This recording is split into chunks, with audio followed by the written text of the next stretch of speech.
TTV Dinakaran அவர்களும் போட்டிருந்தார்கள். 2 பேரையும் சந்தித்து இந்த வாய்ப்பாளரை வாபஸ் வாங்கிக் கொள்ளுங்கள் அப்படி என்று சொல்லி இரட்டையிலையும் தற்காலிகமாக தீர்ப்பாக அவர்களுக்கு வழங்கப்பட்டது. கோர்ட்டின் சாதகமான தீர்ப்பு. நாங்களும் சரி இரட்டையில தோற்கடிக்கப்படக்கூடாத சூழ்நிலை ஏறக்கூடாது, டிஎம்கே தோற்க வேண்டும் என்ற ஒரு முடிவை எடுத்து நாங்களும் வாபஸ் வாங்கிட்டோம். என்ன நடந்தது? அவர் பொதுச் செயலாளர், கழகத்தினுடைய பொதுச் செயலாளர் பதவி இது ஒருவரிடம் இருந்தால்தான் ஒருங்கிணைப்பாளர் இருவர் இருக்கக்கூடாது என்று முடிவெடுக்கப்பட்டு அவர் பொதுச் செயலாளர் தவறான பொதுக்குழுவை, பொய்யான பொதுக்குழுவை நடத்தி அவரை மகன் சூடிக்கிட்டார். சரி, ரைட், நீங்க ஒரு பதவி போட்டீங்க, நாங்கள்லாம் வாபஸ் வாங்கிட்டார், ரெட்டால ஜெயிக்கிறேன்னு சொல்லி. என்ன நடந்தது?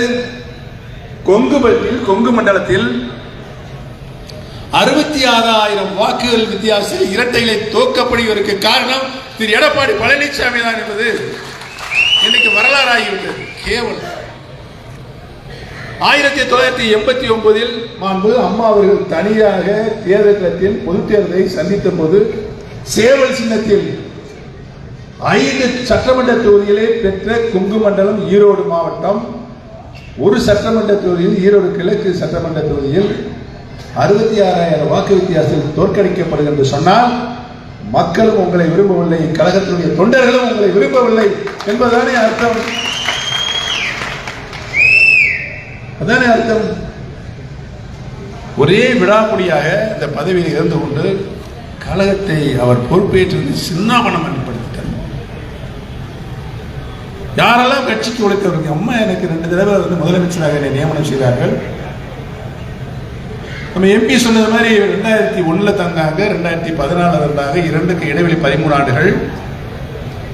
அம்மா எவ்வளவு என்னை சோதனை பண்ணியிருப்பாங்க, எவ்வளவு சோதனை பண்ணியிருப்பாங்க. மீண்டும் 13 ஆண்டுகள் கழித்து எனக்கு முதலமைச்சர் பதவி இருந்தாங்க. பெருமைக்கு சொல்லல, நடந்த வரலாறு சொல்லியிருந்தேன். அம்மா வந்தாங்க, அம்மா கேட்கறதுக்கு முன்னாடி நான் திருப்பி கொடுத்துட்டேன் மாட்டேன். அந்த நாற்காலியில் கூட நான் அமரவில்லை. 3ஆம் முறையாக அம்மாவுக்கு உடல்நல பாதிக்கப்பட்டு அம்மாவுக்கு காலமானதுக்கு முன்னாலே சின்னம்மா தான் என்னை முதலமைச்சர் ஆக்கினார்கள். திரும்பவும் நான் சின்னம்மாவை கையில் கொடுத்துட்டேன். ஆனால் திரு எடப்பாடி பழனிசாமி அவர்களே, உங்களை முதலமைச்சர் ஆகிய யாரு சொல்லுங்க. இப்பதே அவர் ஒத்துருக்காரு. எப்படி ஒத்துக்கிட்டாருன்னா அவரு தவழ்ந்துன்னு அது எதுக்காக அனுப்பிடுறாங்கன்னா இவரு தவழ்ந்து கீழே இருந்து படிப்படியா முன்னேறி வந்தாராம். என்ன ஒரு கொடுமை. தவழ்ந்து சின்னம்மா காலில் விழுந்து இந்த பதவியை பெற்ற என்பதுதானே வரலாறு. அந்த வரலாறை மறைப்பதற்கு இப்ப சொல்ற புது வழக்கவர் தவழ்ந்து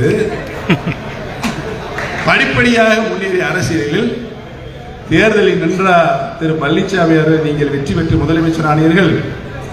இல்லையே, ஏதோ ஒரு தேர்தல், சட்டமன்ற பொது தேர்தல் பழனிசாமி தான் தமிழ்நாட்டினுடைய முதலமைச்சர் என்று முடிவாகி கழகத்தை முடிவாகி பொதுமக்களுக்கு அதை கொண்டு போய் சேர்த்து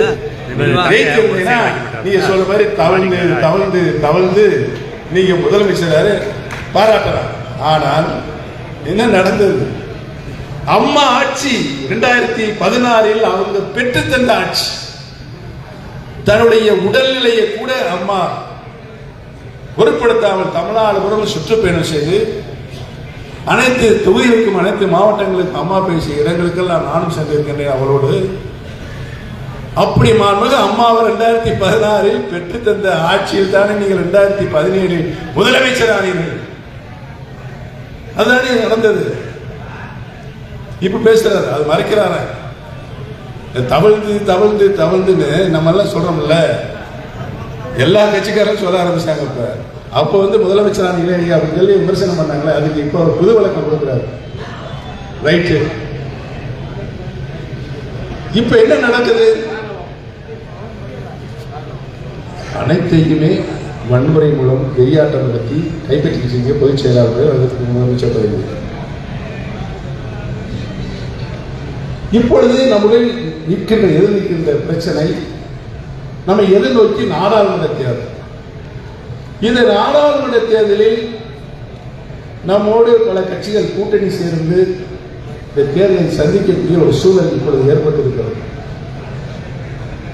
அப்பொழுது நம்முடைய தனி கட்சி தொடங்க மாட்டோம் என்று நாம் அறிவித்து விட்டோம். நம்முடைய இலக்கு அனைத்து இந்திய அண்ணா முன்னேற்ற கழகத்தை தொண்டர்கள் கையில் மீண்டும் மீட்டுக் கொடுப்பதற்காக இந்த யுத்தம் இப்பொழுது நடைபெற்றுக் கொண்டிருக்கிறது. தனி கட்சி என்று ஆரம்பித்துவிட்டால் அதுக்கு இந்த வழக்கு நம்ம போட்டிருக்கின்ற வழக்கு வேறு விதமாக போய்விடும். அதற்கு நம்மளுக்கு துளி கூட எண்ணமில்லை. ஏனென்றால் இங்கு உட்கார்ந்து இருக்கிற உட்பட, மேடையில் உட்கார்ந்து உட்பட நம் உடலில் ஓடிக்கொண்டிருக்கின்ற ரத்தம் அதிமுக ரத்தம். அதுதானே, அதற்காக இன்னைக்கு தொண்டர்கள் தார்மீக ஆதரவை நம்மளுக்கு நீங்கள் தந்து கொண்டிருக்கிறீர்கள். நம்முடைய இலக்கு அதிமுகவை கபட வேடதாரி குழுவில் இருந்து நீட்டு மீண்டும் தொண்டர்களுக்கு ஒப்படைக்க வேண்டும் என்பதுதான் நம்முடைய இலக்கு. அந்த இலக்கை இன்னைக்கு தானே பயணித்துக் கொண்டிருக்கிறோம். நாடாளுமன்ற தேர்தல் வருகிறது. அதுக்கு பல கூட்டணி கட்சிகள் நம்மோடு சேர்ந்து போட்டியிடுவதற்கு ஆர்வம் கொண்டிருக்கிறார்கள். அதற்காக நம்முடைய கட்டமைப்பு உருவாக்கப்படும் ஒரு கட்டாய சூழ்நிலை ஏற்பட்டிருக்கிறது. கட்டமைப்பு என்று சொன்னால் கழகத்தில் அத்துணை நிலைகளிலும் ஊரக உள்ளாட்சி, பேரூராட்சி, நகராட்சி, மாநகராட்சியை அனைத்து நிலைகளிலும் கிளைக்கழகங்கள் இருக்கிறது. அந்த மாதிரியான கிளைக்கழகங்களை நம்முடைய கட்டமைப்பாக உருவாக்க வேண்டும் என்பது நிலைப்பாடு தான் இப்பொழுது இருக்கிறது. மாவட்ட கழக செயலாளர்கள் 88 பேரை தேர்வு மூலம் தேர்வு செய்திருக்கிறோம். அவருக்கு பணியாக அவர்களுக்கு கீழே இந்த நம்முடைய யுத்தத்தினுடைய தளபதிகளாக பேரூராட்சிகளில், கிளைக்கழகங்களில், நகராட்சிகளில், மாநகராட்சிகளில் பொறுப்பாளர்களை நிர்வாகிகளாக கிளைக்கழகம் நியமிக்க வேண்டும் என்று சொல்லியிருக்கிறோம். ஒரு 60-70% தமிழ்நாடு முழுவதும் பூர்த்தியாக இருக்கிறது. நம்முடைய தேனி மாவட்டத்தில் நம்முடைய அறுவை எஸ்பிஎம் செயல்கான அவர்கள் இங்கே ஒரு 90% அவர் வச்சிருக்காரு. 10% பாக்கி வச்சிருக்காரு. இந்த எல்லா காலியிடங்களையும் இன்னும் 10 தினங்களுக்குள் மாவட்ட கழகத்தில் பொறுப்பில் இருப்பவர்கள், ஒன்றிய நகரத்தில் பொறுப்பில் இருப்பவர்கள், கிளைக்கழகங்களில் கிளைக்கலை செயலாளர்கள், உங்களுக்கு கீழே இருக்கின்ற நிர்வாகிகள். இப்போ கிளைக்கழகங்கள் என்று சொன்னால் அதற்கு 8 நிர்வாகிகள், பேரூராட்சி சொன்னால் பேரூராட்சி செயலாளர்கள், பேரூராட்சி நிர்வாகிகள் அவர்களுக்கு 8 நிர்வாகிகள், ஒவ்வொரு கிளைகளுக்கு 8 நிர்வாகிகள், நகர செயலாளர் அவர்களே நிர்வாகிகள், ஒவ்வொரு வார்டுகளிலும் கிளை செயலாளர் அவர்களே 8 நிர்வாகிகள். இப்போ படிப்படியாக போய் மாநகராட்சியில் போய் 100% நம்ம எப்பயுமே 100% வந்து தேர்வு பண்ணியிருக்கிறோம். இப்போ சில பல நம்ம பங்காளிகள் அங்கே போய் நின்றுட்டு இருக்காங்க. எங்கே போய் சேலத்தில் போய் நின்றுட்டு இருக்காங்க. சேலத்தில் போய் வீட்டு இந்த தலைவாசியில் உள்ளே போக முடியல. அவர் வெளியே வந்து போறவங்களை அப்படியே பேசி போயிட்டு வாங்க, இது நடமை. ஆனால் நம்ம வீடுகளில் வந்து நேரம் என்னைய பார்க்க மாட்டாங்க. சமையல் அறைக்கு போய் அதை சாப்பிட்டுட்டே இதானே இருந்தது.